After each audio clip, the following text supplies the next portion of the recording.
Assalamu alaikum wa rahmatullahi wa barakatuhu. My dear students, today we are going to see chapter number 10, Dividend and Interest. In this chapter, we are supposed to study dividend, features of dividend, legal provisions on dividend, unpaid and unclaimed dividend, interim dividend, interest, its meaning and features.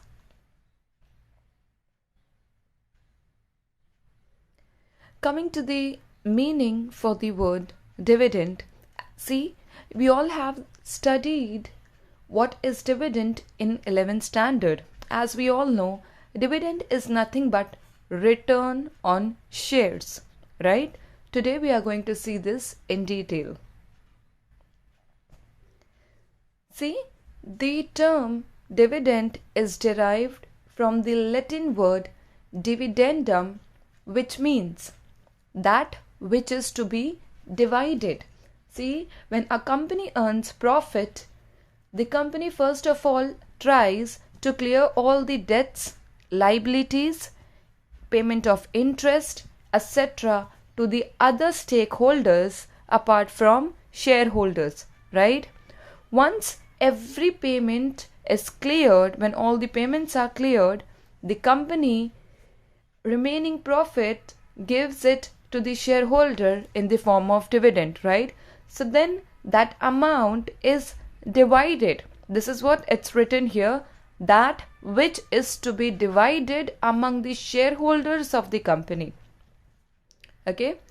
Dividend is a share in distributable profits of the company to which the shareholder is entitled when it is formally declared by the company. The company declares the dividend at the annual general meeting, right?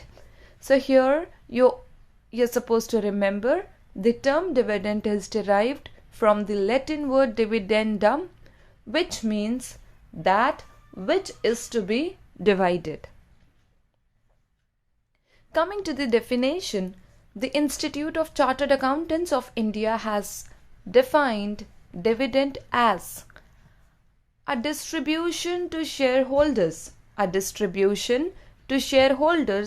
out of profits or reserves available for this purpose. Now see here, when company tries to keep some amount in reserve and surplus, we all know those reserves and surplus belongs to equity shareholders, right? So yes, we can say that in this definition it's clearly said a distribution to shareholders which is to be divided, the profit which is to be divided among shareholders out of profits, out of current year profits or reserves available for this purpose. Now, what are the features of dividend? See, it's very interesting here. There are 14 features given. You have to pay attention to all. The very first one is, it is portion of profits paid to its shareholders, right? It's a part of profit. It's a portion of profits which is paid to its shareholders. Now, second feature is it's payable only out of profits of the company. Okay. Third is dividend is an unconditional payment made by the company. It's non-questionable. You can't ask a company regarding anything about the payment of dividend. Why? Because it's unconditional. Company has to pay dividend. The very fourth one, can be paid only to the shareholders, only and only to the shareholders, that is equity shareholders and preference shareholders, right? The return on investment on shares are known as dividend. We have already seen, if you try to invest in other securities of the company apart from equity shares or preference shares, the return are termed as interest. We have already seen. So yes, company can pay dividend only to the shareholders, that is equity shares and preference shares.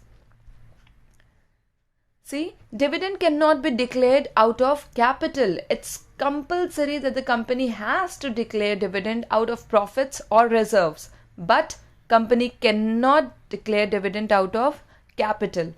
Now, dividend can be declared only on recommendation of the board of directors. Now, coming back to 11th standard, board of directors, a very important role player in a company, right? Board of directors, the persons who make all the decisions, rules and regulations, policies, the person who actually manages the companies, right? Board of directors. So yes, dividend can be declared only on recommendation of board of directors. Dividend as recommended by board of directors is approved and declared by a resolution passed at the annual general meeting by the shareholders. Okay, the decision making part of dividend is in the hands of board of directors, while its approval is in the hands of shareholders. Dividend for any previous year cannot be declared. I repeat, dividend of any previous year cannot be declared once the year's annual account has been approved in the annual general meeting. It means that once the books of accounts are closed for that particular year, you cannot declare that particular year's dividend in the coming year. Once the books are closed, everything is done.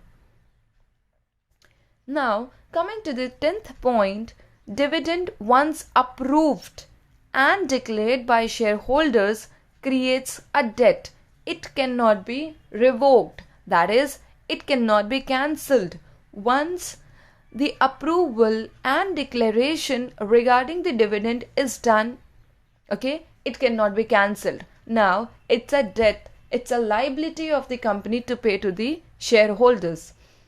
Dividend includes interim dividend. Interim dividend we are going to study in detail, but as of now, you are only supposed to understand interim dividend is that dividend which is declared in one particular year between two annual general meetings. See, once a company gives dividend at the end of the year when closing the books. Apart from this dividend, when company within 6 months or within 4 months declares a dividend, that dividend is termed as interim dividend. Now, dividend must be paid in cash and not in kind. Compulsorily, company has to pay dividend in cash.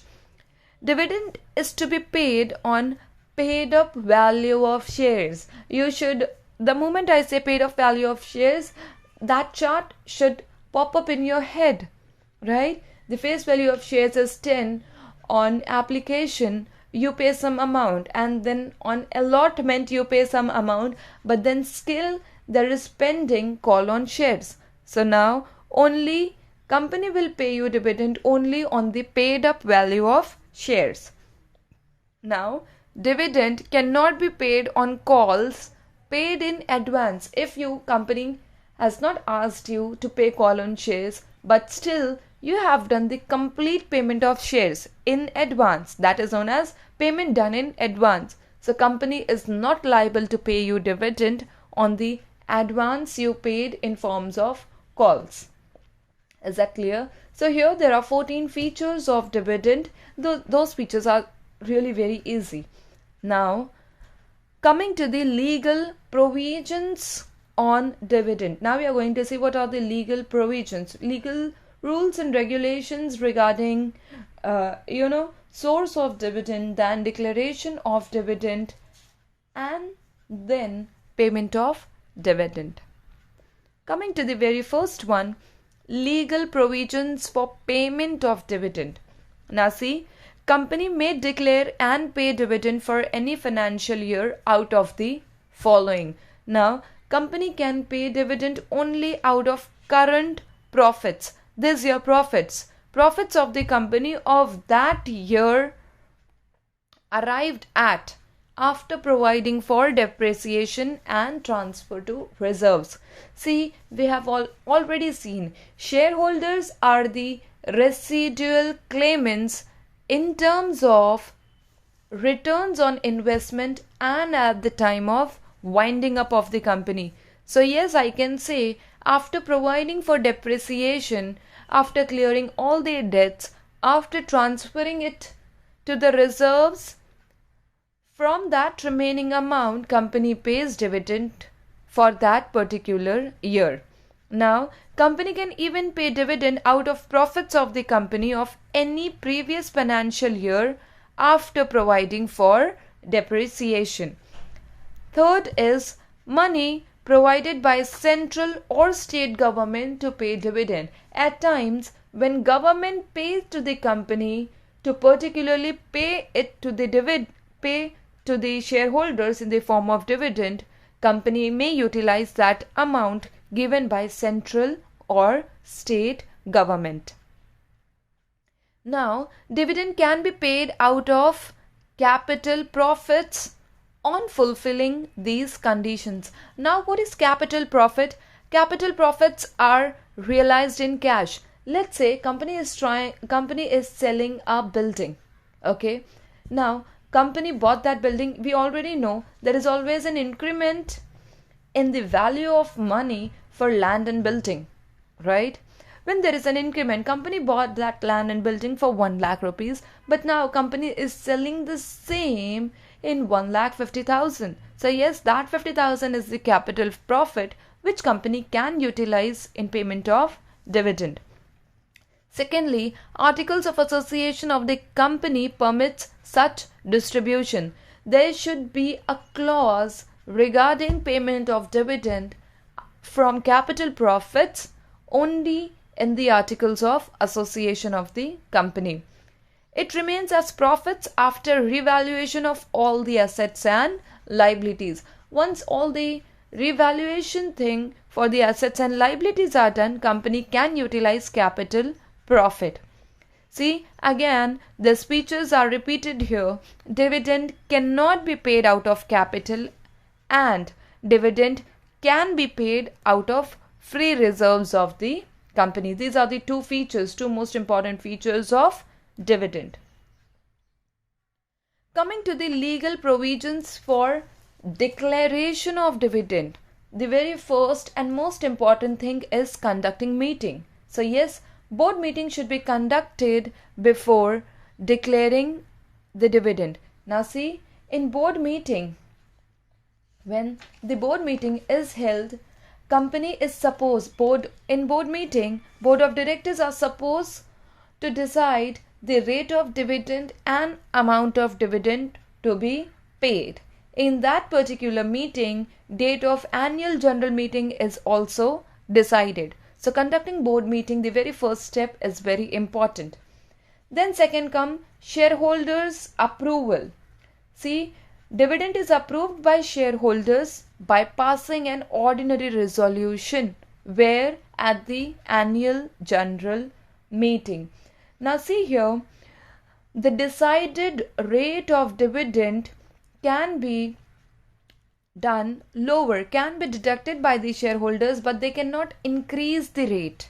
Okay, shareholders can declare a lower rate of dividend than what is recommended by the board, but not higher than that.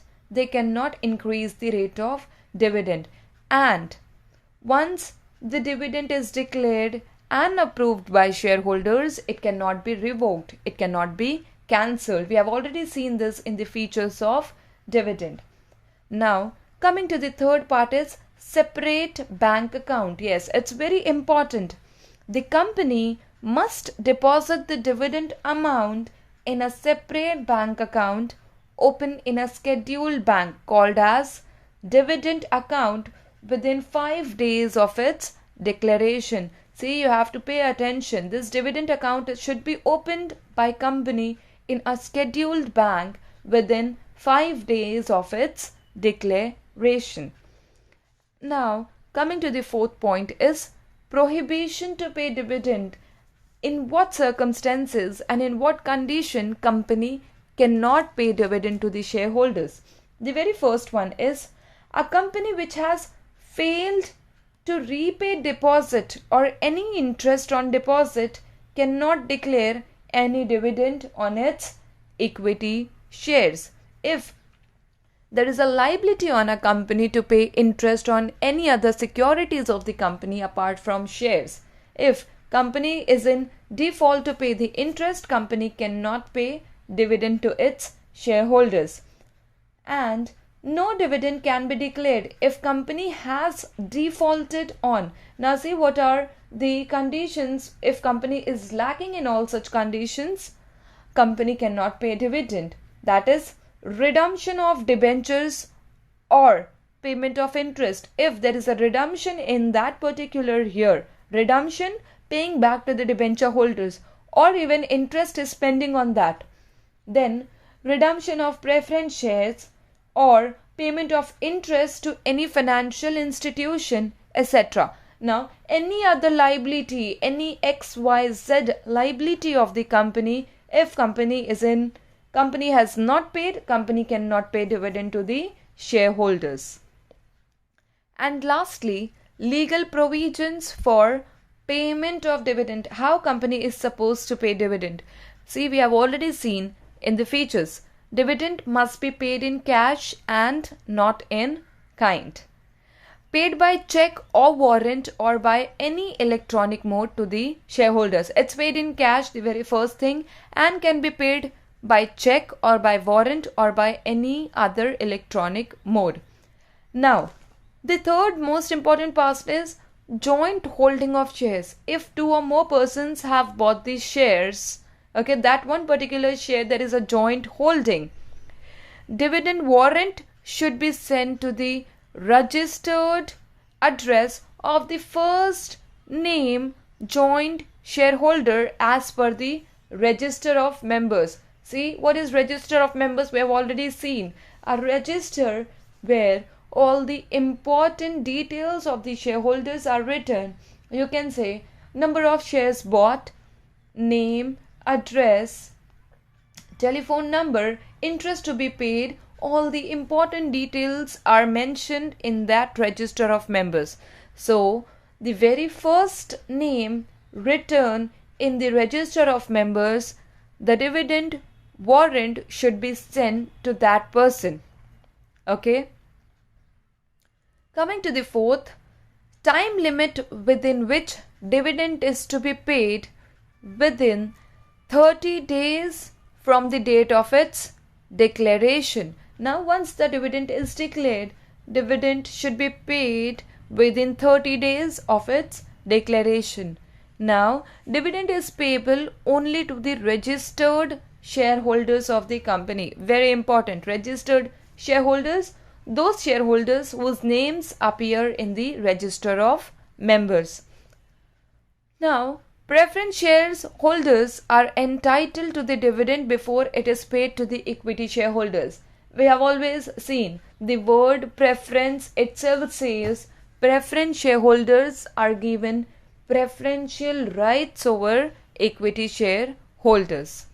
Now, see here, equity shareholders will get dividend from residual profits, those profits which are remaining after clearing all the liabilities, paying the interest. If equity shareholders are termed as residual claimants, it is clear that they will get dividend from residual profits. That is, after paying to preference shareholders and arrears of dividend on cumulative preference shares. We have already seen what is cumulative preference shares. Those preference shares whose dividend gets accumulated if not paid in that particular year.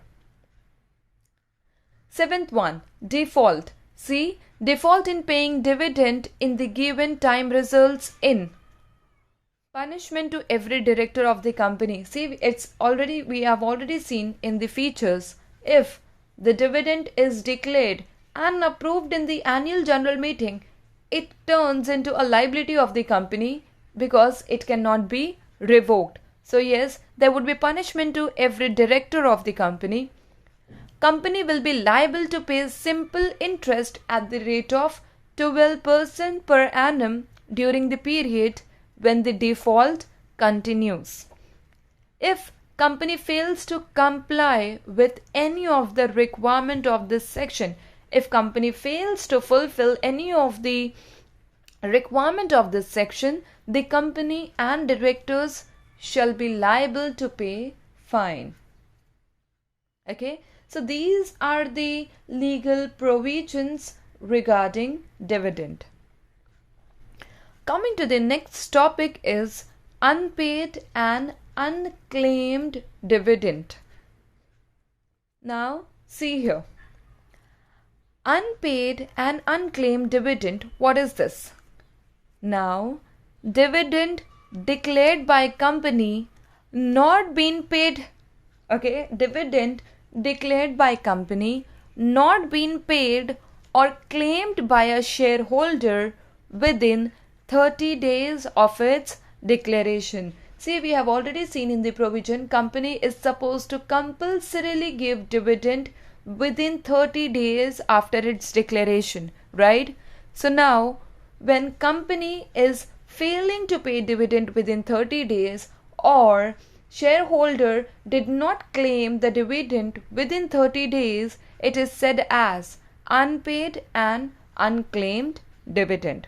I repeat, dividend declared by company and not been paid by it or claimed by a shareholder within 30 days of its declaration is termed as unpaid and unclaimed dividend. Now see, what rules govern unpaid or unclaimed dividend? See, total amount of dividend which remains unpaid or unclaimed should be transferred to unpaid dividend account open in a scheduled bank by the company. We have already seen company is supposed to open dividend account in a scheduled bank, right? Once all the declaration is done, payment is done, but then still there are few of the shareholders who haven't claimed the dividend, that amount from dividend account should be compulsorily transferred to unpaid dividend account, and that account should also be opened in a scheduled bank. The second rule is transfer should be done within 7 days of the end of 30 days within which payment was made. Once the 30 days are done, company is supposed to transfer that amount to unpaid dividend account within 7 days. Within 90 days of the transfer in the unpaid dividend account, the company is required to put on its website or any other website. Now, once after transferring it to the unpaid dividend account, within 90 days, if still there is an amount pending, company is supposed to put it on the website, company's website or any other website. What all details? A statement which shows names, last known addresses and unpaid amount payable to each shareholder. There would be a statement in which the name of the shareholder, the last known address and the amount which is to be paid should be mentioned on the website of the company or any other website. Now, the fourth one here is any claimant, any person who is claiming to the unpaid dividend account may apply to the company for the payment of money. Okay, if that particular shareholder is coming after 90 days and trying to claim the unpaid dividend, yes, he can apply for the same. Now, amount in the unpaid dividend account of a company which remains unpaid and unclaimed for a period of 7 years, okay, 7 years, shareholder is not claiming the dividend, that amount should be transferred by the company to Investors Education and Protection Fund, that is IEPF. See, coming from the starting, company is going to first of all transfer the dividend amount to the dividend account. Okay, if it's remain unpaid and unclaimed, within that 30 days, it should be transferred to the unpaid dividend account within 7 days. Now, after 7 years, if it's still unpaid and unclaimed, it should be transferred by the company to Investors Education and Protection Fund.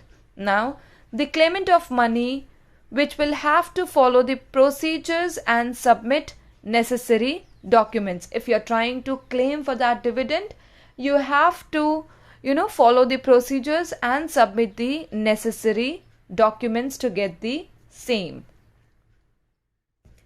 Now, coming to interim dividend. We have already seen a dividend which is declared between two annual general meeting is known as interim dividend. What is the meaning? See, dividend declared by the board of directors between two annual general meeting is termed as interim dividend. Okay, the most important part here is interim dividend is paid in the middle of accounting year. See, I have already told you dividend is declared at the end of the financial year in the annual general meeting, right? But when it is paid in the middle of the accounting year, it is termed as interim dividend. I repeat, dividend declared by the board of directors between two annual general meeting is called interim dividend. Interim dividend is paid in the middle of accounting year, that is, before the finalization of annual accounts for the year. Opinion of the company's auditor should be taken before declaring interim dividend. Now, features of interim dividend. See, the board of who has got the power to declare? Board of directors have got powers to declare interim dividend. Interim dividend is only a payment on account of the whole dividend for the year. Company should provide depreciation for the entire year and not proportionately. Okay, in that particular financial year, when company is planning to declare interim dividend, company should clear depreciation for the entire year. Okay, interim dividend cannot be paid out of any reserves. Pay attention to the fourth point. See, general annual dividend can be paid out of reserves, but interim dividend cannot be paid out of any reserves. Now, there should be a clause in the articles of association for the board of directors to declare interim dividend. And the sixth point, the board meeting has to pass a resolution for declaring the interim dividend.